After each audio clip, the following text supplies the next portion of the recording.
मोक्ष म्हणजे मोठी लढाई, मोठी लढाई.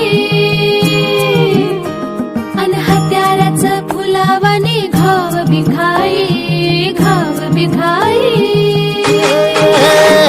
मोक्ष म्हणजे मोठी लढाई आणि हत्याराचं फुलावानी घाव बिखाई. गळ्यामध्ये पडल त्याच्या माळी जयाची, गळ्यामध्ये पडल त्याच्या माळी जयाची. तू चाल पुढं, तू चाल पुढं, तू चाल पुढं. तुला रगड्या भीती कशाची, परवा भी कुणाची. मन सुद्धा तुझा गोष्ट आहे पृथ्वी मोलाची, हा पृथ्वी मोलाची. मन सुद्धा तुझा गोष्ट आहे पृथ्वी मोलाची.